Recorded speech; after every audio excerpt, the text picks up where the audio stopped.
Good morning, everyone, and welcome to Morning Market Movers this Monday, March 28th, where we do live analysis for day trading, take a look at hotspots in the markets for the day.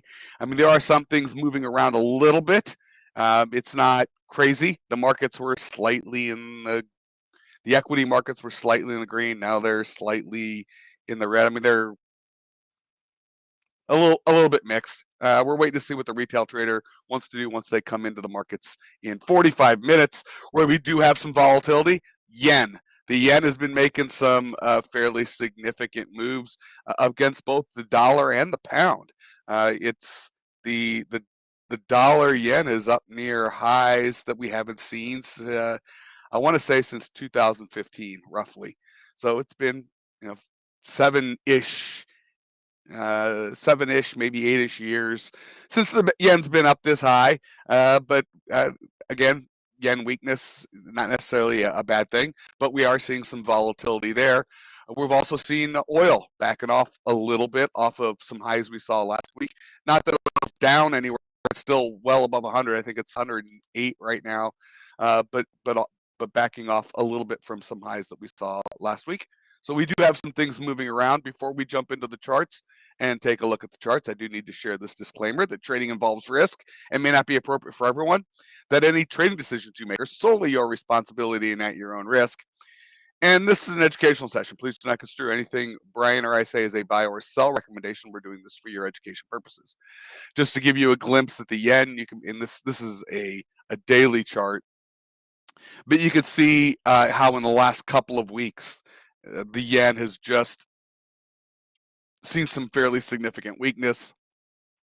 We'll zoom in a little bit closer, take a look. I mean, but this is kind of gives you an idea of how the dollar is strengthened against the yen, and it's a fairly significant movement, and a lot of this has been in the last 2 weeks, and seeing similar-ish move against the pound as such. But we're going to jump into the rest of these. We'll take a look at oil, and even gold's moving a little bit. I'm going to go, Brian. Let me flip it over to you. We could take a look at some of the headline news. There's just not a lot of news, but we do have markets moving. Sure. Yeah. I mean, I actually would say that there's a decent amount of and it's explaining why the markets are moving the way that they're moving. So obviously the yen being low is a problem, or you may say problem, but obviously the yen moving, we talked about it last week a lot about how really it's not really a bad thing that the yen is low. If you look at the spike up in the price, yeah, it spiked up till 4:30 this morning. And then here was the comment from Japan. It says the current weak yen is positive for the Japanese economy. Further weakening beyond 130 would cause a problem. Currently, it's only at 123. We're nowhere even remotely close. And as I mentioned last week, they rely upon a weak yen um, because they are an export-based nation. Their entire economy is based on exporting things. So if they have a very high-price yen, it actually hurts their economy in the opposite direction. Everybody would think that, well, no, strong currency is good. It's actually bad for export-based nations. Typically, when we see them intervene, it's because it's getting too strong. Too weak is great. And again, 130 is where they say, yeah, it can become a problem at 130. We're at 123.37. We have so much room to run. And in the big context of things, I mean, I can barely even get it on a chart. Here's your horizontal line up here at 130. That's far. That's how far it needs to move. And I'll shrink this back again. You can see it has a long way to go. And one of the big things that they mention here is if it does go higher, all we have to do is do a rate hike like every other nation in the rest of the world, and that would correct us right below 130. So as far as scenarios go for Japan, this is literally the best case scenario for them. And again, we mentioned this all last week that this is something that again, it's great for their nation.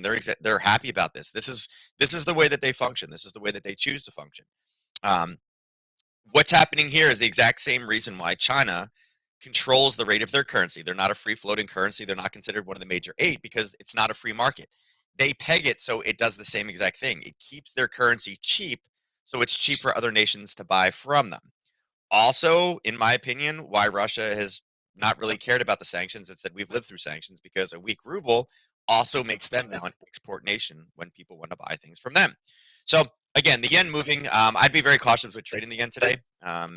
We've already hit its peak, and you can see it doesn't matter which one. If we look the Aussie yen, you can see in the last 60 minutes, it's already moved a lot already in the last 60 minutes. It's up big still, right? 144, but we are definitely retracing versus the pound, dollar yen and pound yen pulling back in a major amount, right? And it's funny, you can see Last 24 hours, it's up 0.56%, but the last 60 minutes, it's down 0.65 or 0.64%. So it's actually more down in the last 60 minutes than it is up over the last 24 hours. So both of those, I would say, are very similar looking charts. There's no need to dive into them. This one is actually almost retraced all the way back again. And it's people kind of realizing, looking at headlines, like, oh my God, the yen is weak. Yeah, but that is beneficial to Japan. So that story, I would say, is again, you're not going to be looking to short this one immediately. It's going to probably find buyers again, regardless of which two. And again, looking at kind of the last big push in the yen, the dollar yen, you can see right around the 50% retracement level. It's definitely an area where we had a nice push, some basing coming in. I'll draw it sideways here, right? That's going to be a level that you want to watch out for. It's going to be a target first, and then a potential reversal level off of it. And I wouldn't be surprised. I wouldn't be surprised with that one. Hitting that level 122.98. Really, it's really kind of more just 123. Should I click this right here to 123, and you'll see it'll be right on the line.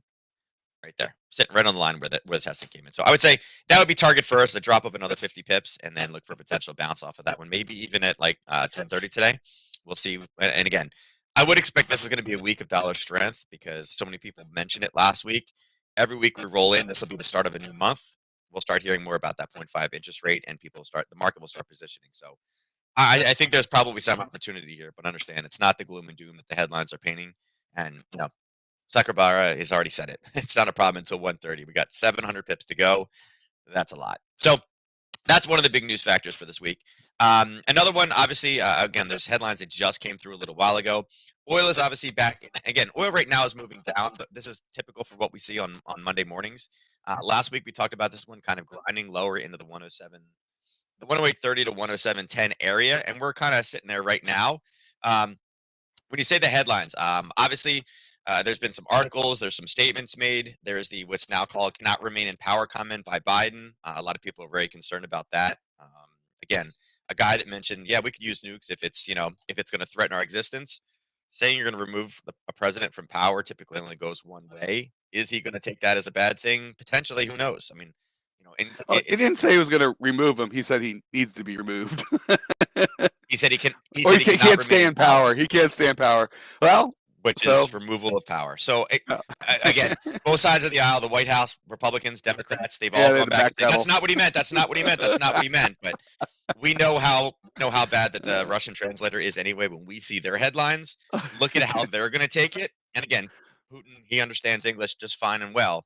And if he's looking for an excuse, the president of the United States just gave him the excuse to do that. So Zelensky, on the other hand, is talking about, hey, we want immediate peace. We will sign the non-aggression pact. We will sign the no NATO neutrality, give us security guarantees. And again, I think this is feeding right into Russia's hands. Again, the war of attrition, they say, is starting to finally hit and finally kick in. There's pros and cons of both sides of it, but it is what it is. But again, as far as what that does to oil, there's some headlines that we've seen this morning that have come out.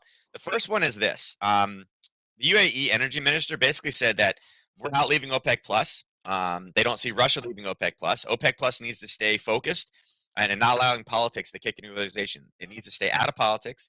I believe Russia will remain OPEC plus. OPEC plus must stay out of politics. They're very big into that. And the energy minister says no one can substitute Russian barrels. Again, the organizations that's really dictating the price of oil is saying we can't replace them, guys. We need institutions like the IAE to be realistic, wise, and don't tell the world information that is misleading. So OPEC Plus is kind of not rallying, but also supporting Russia in that. And remember, OPEC Plus is really determining where the supply is coming from and how fast they're going to bring the COVID supply back online. It's an interesting story because then we got this a little while ago. That Russia says that if G7 refuses to pay in rubles, they're going to stop the supply.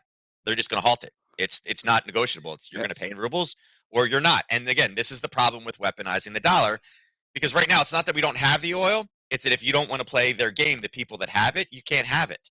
So again, there's a lot of factors out there. And actually, this morning on Financial Times and Yahoo actually both agreed that they're warning that they could see oil prices up at $200 a barrel.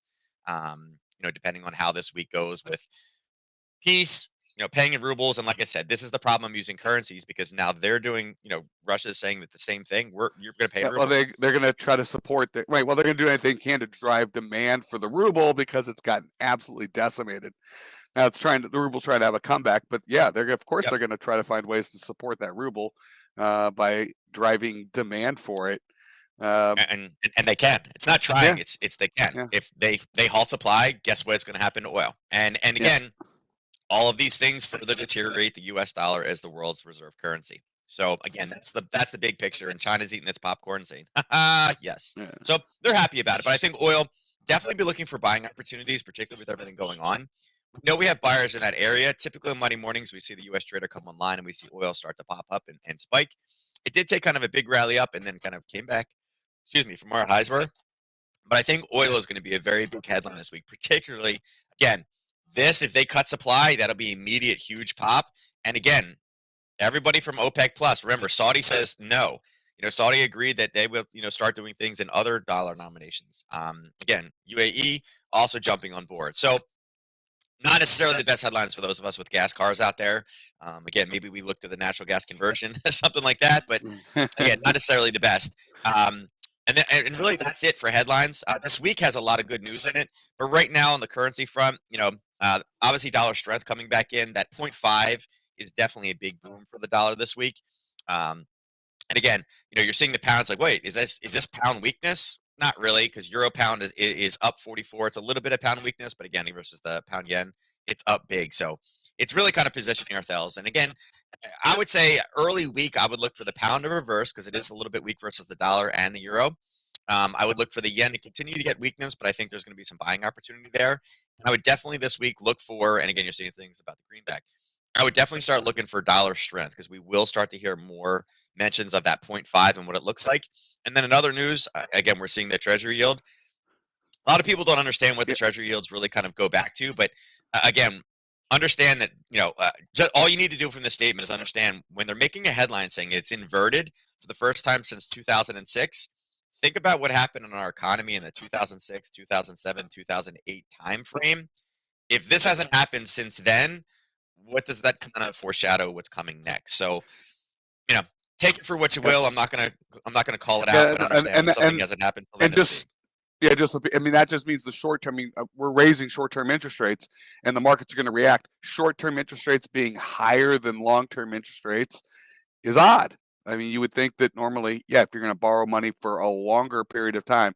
So the concern is short term disruptions, and then the question then comes into what's going to happen with long term recovery. So yeah, we've got some. Yep. There's some bumps in the road here in the short term, and we're definitely seeing them. Yeah, I mean, VIX is up already 5% for the morning. Again, the weekend kind of brought it down a little bit, but we're seeing some push. Again, that comment just minutes ago from Russian delegates, not necessarily the best because again, cutting supply, it doesn't really affect the United States that much, but it does affect other people.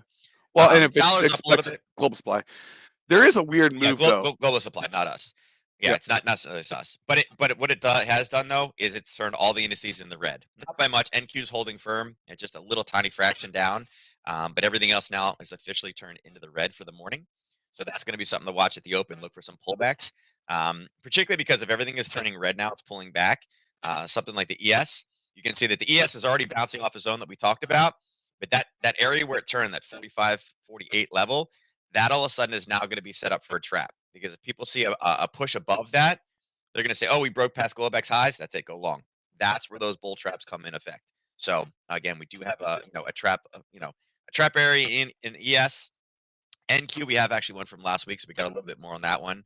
YM, we also kind of have a trap area, and it's a level that we talked about, the 34,852. And then also Russell's a little bit more tempered right now. It is the weakest of all of them. But I would say right now, I mean, just looking at this, you can see that there's sellers there, sellers there, sellers there. And that's exactly what we ran into with these sellers. So not necessarily the best area for Russell. I would say it probably has some more down run as well. And again, the markets are all going to digest and talk about, the comments. Again, talking about removing another president. I don't disagree with the comment or the sentiment, but I think again, of all The crazy people to politics, make a yeah. comment about. Can we Yeah. just take a quick peek over at gold because you mentioned this earlier, and it's just strange because we saw we saw gold do this last week too. I mean, it was trending lower in the evening. It just and then it just caught a buyer. I mean, it's just kind of weird. It just took off. Um, Yeah. I mean, it from the high from late last week to the low in the overnight at 5 o'clock this morning. We just we it took off and spiked up. And again, there's a couple reasons. Again, the G7 comment may be part of the reason for that because it's kind of a commodities thing. But most likely what this is this is the US, the big, I mean, again, the candle was the 8 o'clock candle. It just happened to be at 8 o'clock. It took off. Most likely this is American traders coming online. The problem is it came back up and you can see it ran right into a 50% retracement off of last week's high and an area where we had a big push, a base, and then a push off of it again. So the big question is, are we going to have the full reversal? And I wouldn't actually be surprised if it does reverse back down again with all the other commodities right now in the red. And again, silver pretty deeply rooted there at minus 1.61%. Wouldn't necessarily be surprised, but it did make an attempt. Again, it did trigger these 50% retracement traders before the market opened. It'd be kind of interesting, and again, just to see if there's anything else in there now. There's nothing. There's no other major headlines right now. So again, if anything, it was the G7 comment about the ruble because again, bringing things to the ruble, then the talk is, well, what about gold? What about gold? Yeah, and they're So sitting on because they're that's sitting on top of it. probably what popped it. If somebody knew this news ahead of time, is probably what it did. I mean, maybe the yen, but the yen doesn't typically have that much control in gold. But the big question is, will it break through that 50 or not? Again, there is an area of sellers there, so you know, in reality, had you been looking at this ahead of time, had you done your homework, you'd be sitting in a position like this right now. Again, it's got to come back down to 1 to 3 is right here, right? Which again is the start of the move, which is exactly where you would want it to be in, right? Right. So, All right. that retracement level, just so you guys know, is here, 1931. Perfect. All right. I mean, it's definitely okay. Definitely a mixed bag of things going on here this morning, this week, and it could be an interesting week. We've got a lot coming up to look forward to, and some economic news later in the week as well. With that, any questions for Nadex, please email us, customerservice@nadex.com. If you want to catch up with Brian, you got any questions for Brian, please email Brian at support@keeptradingsimple.com. Really, it is a mixed bag this morning. Equities slightly red, slightly green. I mean, just kind of a little all over the place, not doing a whole lot. Oil pulling back a little bit, gold making some interesting random moves. So we're seeing some volatility there. But really what the headline news, the big news of the day is the yen continuing to see weakness. And again, not necessarily a bad thing for Japan, but we are seeing a fairly significant move there with the yen against both the dollar and the pound. Brian and I will be back again tomorrow morning. So thank you everyone for joining us this morning. Hopefully you'll catch us again tomorrow. And until then, good luck in the markets, everyone.